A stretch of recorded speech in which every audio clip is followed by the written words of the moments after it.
Assalamualaikum warahmatullahi wabarakatuh. Sahabat-sahabat konten Islami dimanapun Anda berada.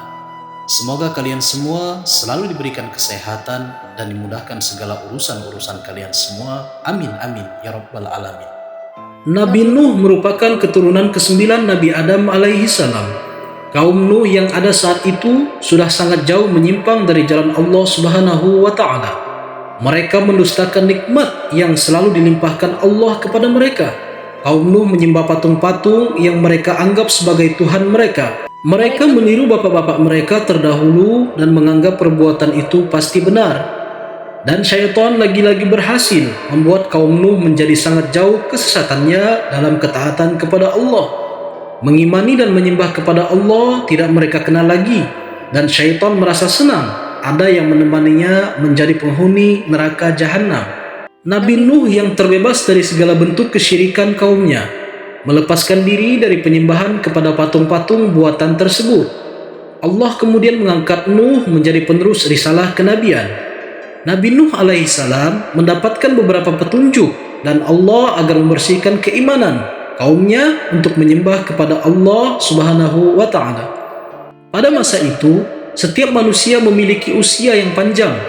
Nuh diangkat oleh Allah Subhanahu wa taala menjadi nabi dan rasul pada usia 480 tahun. Sepanjang usianya tersebut, Nabi Nuh alaihissalam berdakwah dan menyeru tiada kenal lelah, tidak hanya kepada orang-orang di sekitarnya, tapi yang utama kepada anggota keluarganya sendiri, istri Nabi Nuh alaihissalam dan seorang anaknya yang bernama Kan'an. Terpengaruh keadaan dan ikut-ikutan pula durhaka kepada Allah Subhanahu wa taala. Sekian lama Nabi Nuh berdakwah, namun hanya sebagian kecil saja dari kaumnya yang mau mendengarkan dan mengimani ajaran beliau. Pengikut Nabi Nuh alaihissalam hanya terdiri dari orang-orang biasa, bukan orang-orang terpandang dan kaya raya. Sedangkan kaum Nuh yang kafir itu tidak suka bila berdekatan dengan bersama-sama dengan orang-orang tersebut. Mereka menganggap bahwa derajat mereka lebih baik daripada Nabi Nuh dan para pengikutnya.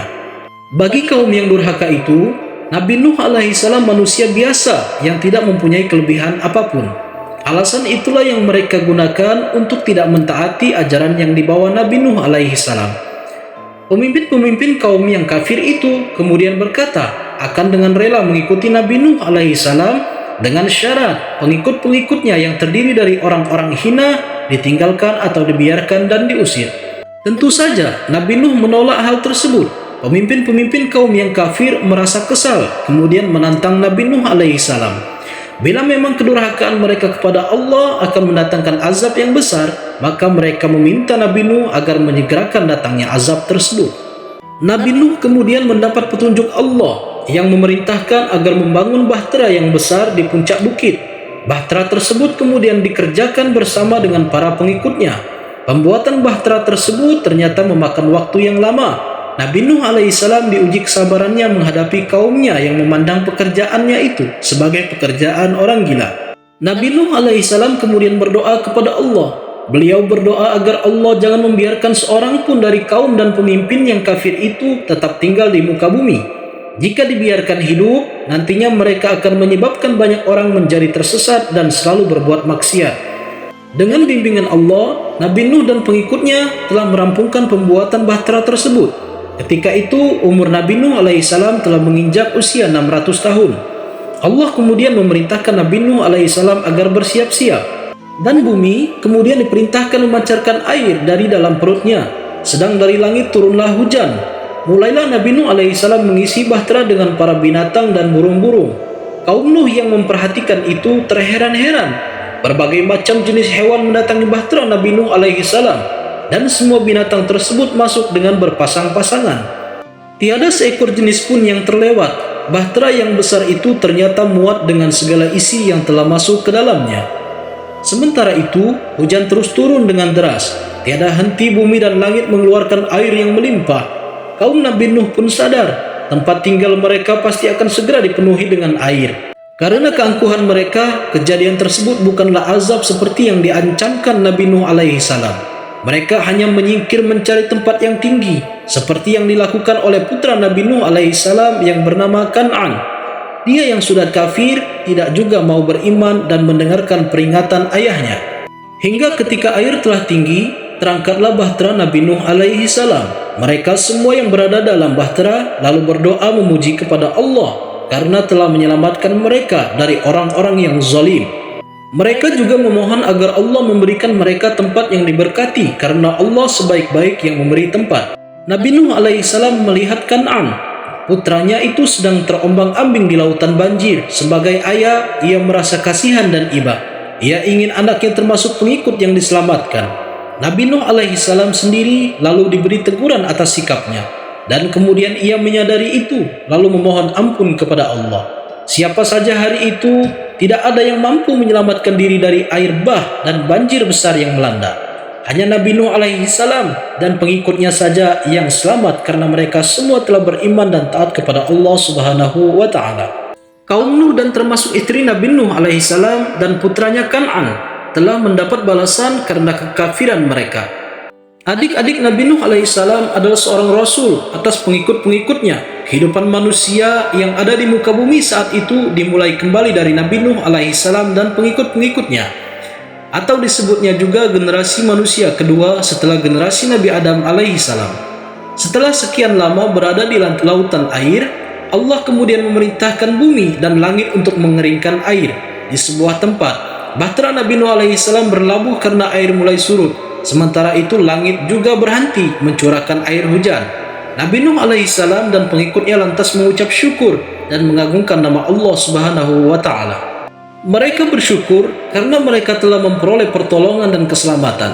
Betapa bahagianya mereka karena mereka kini menjadi penerus kehidupan umat manusia selanjutnya. Nabi Nuh alaihi salam bersama pengikutnya serta segenap makhluk hidup yang berada di dalam bahtera lalu keluar. Mereka lalu memilih sebuah tempat yang membangun tempat tinggal yang baru. Nabi Nuh alaihi salam bersama istrinya yang lain dan 3 orang anaknya yang beriman bernama Sam, Yafits, dan Ham juga bersama-sama membangun tempat kediaman yang baru. Nabi Nuh alaihi salam tetap menanamkan ajaran tauhid dan mengingatkan untuk selalu mentaati Allah Subhanahu wa taala. Kepada yang tidak beriman dan mendurhakai Allah telah tetap keputusan bahwa kepada mereka pasti akan ditimpakan azab. Terhitung Nabi Nuh alaihi salam berdakwah 5 abad lamanya kepada generasi umat manusia saat itu. Usianya pun mencapai 1000 tahun kurang 50 tahun. Keturunan anak-anak Nabi Nuh alaihi salam telah pula menyebar mencari tempat tinggal yang baru.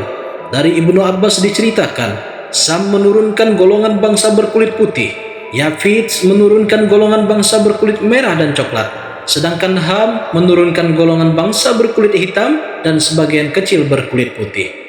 Sahabat-sahabatku konten Islami dimanapun Anda berada, inilah sebuah hikmah kisah Nabi Nuh alaihi salam. Yang pertama, perbuatan sesat kaum Nuh sama dengan mendurhakai Allah Subhanahu wa taala. Nabi Nuh alaihi salam datang memberi peringatan dan ancaman datangnya azab Allah Subhanahu wa taala. Yang kedua, ajaran tauhid dan mentaati Allah sejak lama sudah menjadi keyakinan yang diajarkan Nabi Adam. Dan ketiga, syaitan telah membuat sekutu yakni kaum Nuh dengan menentang utusan Allah yakni Nabi Nuh alaihi salam. Yang keempat, Nabi Nuh alaihi salam seorang manusia biasa hingga kaum yang durhaka itu menganggap remeh lalu menustakannya hingga balasan dan Allah datang kepada mereka. Yang kelima, Nabi Nuh alaihi salam bukan seorang pendusta dan Allah membuktikan ancamannya. Dan yang terakhir, semua orang kafir dan pembangkang perintah Allah akhirnya tenggelam dan mati dalam kesesatan, termasuk istri dan putra Nabi Nuh alaihi salam sendiri. Sahabat-sahabat konten Islami, semoga kisah dari Nabi Nuh alaihi salam ini bisa bermanfaat buat kita semua. Amin, amin, ya rabbal alamin.